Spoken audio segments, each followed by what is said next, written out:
हे ऊपर वाले, ये कैसा पति दिया है तूने? इस धूप में मेरी त्वचा खराब हो जाएगी। ये कैसे दिन देखने पड़ रहे हैं? तुम चिंता मत करो रिया, मैं कुछ न कुछ करूंगा। मैंने अभी हार नहीं मानी है। अजय ने टूटे हुए हौसले से कहा। उधर नितिन धीरे धीरे तरक्की करता जा रहा था। उसने थोड़ी थोड़ी बचत से गांव में एक और छोटा खेत का टुकड़ा खरीद लिया। उसकी फसल अच्छी हो रही थी। लाली हर दिन मेहनत से उसका साथ देती। वह गाय का दूध निकालती, घर का सारा काम करती और माँ के सिर में रोज तेल से मालिश करती। एक दिन गांव के बाजार में अजय लौट आया, पैदल, थका हुआ, चेहरे पर शर्म और आंखों में पीड़ा। उसने देखा कि नितिन अब गांव के सबसे मेहनती किसानों में गिना जाता था। लोग उसके खेत की उपज का उदाहरण देते थे। अजय की छाती में आग जल उठी। तो अब ये हाल है, जो कभी मेरे पीछे पीछे चलता था आज वही मुझसे आगे निकल गया। यह गमवार मुझसे आगे कैसे निकल सकता है? मेरी बीवी भूखी सोती है और इसकी बीवी दूध दही पर पलती है। देख, उसका घमंड टूट चुका था, लेकिन ईर्ष्या अब भी जिंदा थी। सुनिए जी, अब मुझसे और बर्दाश्त नहीं होता। मैं इस तरह घुट घुट कर अपना जीवन नहीं काट सकती। कुछ तो कीजिए। यह कैसी विडंबना है कि वही नितिन और उसकी पत्नी हमसे ज्यादा खुश और संपन्न हो गए हैं। जो कभी हमारे सामने हाथ जोड़ते थे, आज वही हमें नीची निगाहों से देखते हैं। दिन रात उनका ऐशो आराम देखकर मेरा दिल जलता है। कैसे दिन आ गए हैं कि जिन पर कभी हम दया करते थे, आज वही हम पर तरस खाते हैं। नहीं, अब और नहीं। मैं उन्हें हमसे आगे बढ़ता हुआ नहीं देख सकती। कुछ कीजिए, कुछ भी कीजिए, वरना मैं घुट घुट कर मर जाऊंगी। अजय दिन रात बस एक ही बात सोचता रहा, नितिन को नीचे कैसे गिराया जाए। और तभी किस्मत ने एक मौका दिया। माँ कमला देवी का देहांत हो गया। पूरा गांव मातम में डूब गया। नितिन माँ के अंतिम संस्कार में पूरी तरह टूट गया, लेकिन उसने हर रस्म दिल से निभाई। अजय भी वहीं खड़ा था। आंखों में आंसू तो थे, लेकिन दिल में एक और योजना पल रही थी।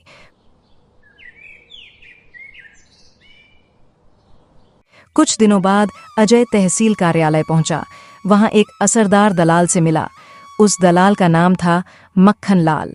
चालाक, लालची और पैसे के लिए कुछ भी करने वाला। अजय ने जाली दस्तावेज बनवाए। कागजों में लिखा था कि मां कमला देवी ने मरने से पहले अपनी पूरी संपत्ति सिर्फ अजय के नाम कर दी है। दस्तावेज पूरी तरह नकली थे, लेकिन दिखने में पूरी तरह असली। एक शाम जब नितिन खेत से लौट रहा था, तो उसने देखा घर के बाहर 2 आदमी खड़े थे, गांव का पटवारी और चौकीदार। अजय ने सबके सामने कागज लहराते हुए कहा, देख नितिन, ये रहा वसीयतनामा। माँ ने अपने आखिरी दिनों में ये जमीन और मकान मेरे नाम कर दिया था। ये घर, ये खेत, ये आंगन सब अब कानूनन मेरे हैं, इसलिए तुम्हें ये जगह खाली करनी होगी। भैया, ये तू क्या कह रहा है? माँ ने कभी ऐसा कुछ नहीं कहा था। उन्होंने तो हमेशा बराबर हक की बात की थी। तू जानता है माँ मुझे कितना प्यार करती थी। वह तुझसे कम मुझे नहीं मानती थी। तू कैसे यकीन दिला सकता है कि उन्होंने मुझे एक शब्द भी नहीं बताया? कानून भावनाएं नहीं देखता नितिन, वो सबूत देखता है, और मेरे पास सबूत है। सरकारी मोहर है, गवाहों के दस्तखत हैं। तुझे जो करना है कर ले, पर सच्चाई यही है, अब ये सब मेरा है। भैया, क्या इतना सब कुछ काफी नहीं था? शहर जाने के लिए तुमने पिताजी की आधी जमीन पहले ही बेच दी। मैं तो बस मां की यादों में जी रहा हूं। इस मिट्टी में मां की हंसी गूंजती है। क्या ये भी छीन लेगा तू? नितिन चुपचाप अपनी पत्नी लाली और एक जोड़ी कपड़ों के साथ घर छोड़कर चला गया। वह गांव के दूर कोने में उसी पुराने टूटे फूटे खेत में जा बसा। वही खेत जिसे उसने अपनी मेहनत से सींचा था, जहां एक छोटी सी झोपड़ी थी, एक गाय थी और ढेर सारी उम्मीदें। नितिन ने लाली से कहा, तुम चिंता मत करो, हम फिर से मेहनत करेंगे। अजय ने मुझसे मेरी जमीन छीन ली है, लेकिन मेरा नसीब नहीं छीन सकता। दुख इस बात का है कि मेरे अपने भाई ने मुझे धोखा दिया, लेकिन मैं फिर खड़ा होऊंगा। मुझे आप पर पूरा भरोसा है। यह झोपड़ी छोटी है, लेकिन आपका मन बहुत बड़ा है। मेरे लिए यही काफी है कि मेरा पति ईमानदार और अच्छा इंसान है। इस मुश्किल वक्त में मैं आपके साथ हूँ। हम इस बुरे समय को भी मुस्कुराकर पार कर लेंगे। नितिन फिर से खड़ा हुआ। उसने दोगुनी मेहनत शुरू की। लाली ने पूरी श्रद्धा और विश्वास के साथ उसका साथ दिया, लेकिन अजय एक बात भूल गया था। धोखे की नींव पर खड़ी कोई भी इमारत ज्यादा दिन नहीं टिकती। जिस दलाल मक्खनलाल से उसने वसीयत बनवाई थी, उसे कहा था, पेपर बना दे, बाकी पैसे बाद में दे दूंगा। काम होने के बाद जब मक्खनलाल ने पैसे मांगे तो अजय टाल मटोल करने लगा। अभी पैसे नहीं है, थोड़ा वक्त दे, मैं कहीं भागा नहीं जा रहा, बाद में ले लेना। अजय, 2 महीने हो चुके हैं। मैं जानता हूं तेरे पास पैसे हैं, तू बहाना क्यों बना रहा है? मेरे पैसे दे दे अजय। और वैसे भी तुझ जैसे इंसान पर भरोसा करना मुश्किल है। तूने अपने सगे भाई को नहीं छोड़ा, तो मैं क्या चीज हूं?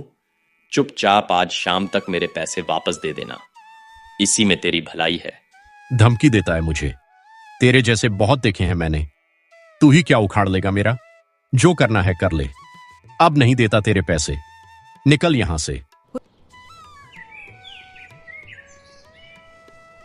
कुछ दिनों बाद गांव की चौपाल में पंचों की सभा बुलाई गई, क्योंकि गांव में जमीन और वसीयत को लेकर कई सवाल उठने लगे थे। अजय सबसे पहले चौपाल पहुंचा, अपने झूठ को सच का जामा पहनाने के लिए। चेहरे पर बनावटी आत्मविश्वास, सीने में घमंड। वह सोच रहा था, आज सब मेरे पक्ष में होगा। लेकिन तभी चौपाल में एक आवाज गूंजी, रुको। मक्खनलाल वहां आ पहुंचा। उसके हाथ में कागजों का एक मोटा पुलिंदा था। सीधे पंचायत के बीच खड़ा होकर उसने कहा, आज मैं सच बताने आया हूं। इन कागजों पर जो दस्तखत है वो मां कमला देवी के नहीं है। मैंने खुद अजय के कहने पर यह वसीयत तैयार की थी, और बदले में जो पैसे उसने मुझे देने का वादा किया था वो भी नहीं दिए। आज मैं अपने अपराध की सजा भुगतने आया हूं, लेकिन साथ ही इस आदमी का असली चेहरा भी दिखाने आया हूं, जिसने अपने ही सगे भाई नितिन से छल किया। पूरा गांव जैसे पत्थर का हो गया। अजय की बोलती बंद, चेहरा पीला पड़ गया, आंखों में आंसू भर आए, लेकिन शर्म से नहीं, डर से। पंचायत के मुखिया भारी आवाज में बोले, अजय, तूने सिर्फ अपने भाई को नहीं ठगा, तूने अपनी मां की आत्मा को भी अपमानित किया है। क्या तुझे एक पल के लिए भी अपने भाई पर तरस नहीं आया? तेरे हाथ नहीं कांपे? जिस मां ने तुझे जन्म दिया, उसी मां के नाम पर तूने झूठे कागज बनवाए। तेरे हाथ नहीं कांपे अजय? और अब तेरे पापों का घड़ा भर चुका है। सजा भुगतने के लिए तैयार हो जा। पंचायत ने फैसला सुनाया। पूरा गांव सच का गवाह बन चुका था। अजय ने अपने जीवन में पहली बार सबके सामने सिर झुकाया। ना कोई बहाना, ना कोई तर्क। उसका झूठ, उसका घमंड और उसका स्वार्थ सबके सामने नंगा हो चुका था। वह चुपचाप चौपाल से उठा और गांव छोड़कर निकल गया। धूल भरे रास्तों पर चलता हुआ अब वह हर गांव में काम मांगता फिरता है। कभी मजदूरी करता है तो कभी भूखा सो जाता है। कोई उसे टिकाकर काम नहीं देता, क्योंकि उसकी बदनामी उससे पहले चलती है। अब उसकी आंखों में ना स्वाभिमान है, ना ईर्ष्या, सिर्फ पछतावा और टूटापन। उधर नितिन को अपना घर और जमीन वापस मिल गई, लेकिन उसके दिल में अब भी नफरत नहीं, करुणा थी। उसने आसमान की ओर देखकर कहा, हे ईश्वर, मेरे भाई को सही रास्ता दिखाना, उसके मन का अंधकार मिटा देना, उसे मेहनत और ईमानदारी का महत्व समझाना। शायद समय ने उसे अपना सबक सिखा दिया है। अब तू ही उसकी मदद करना।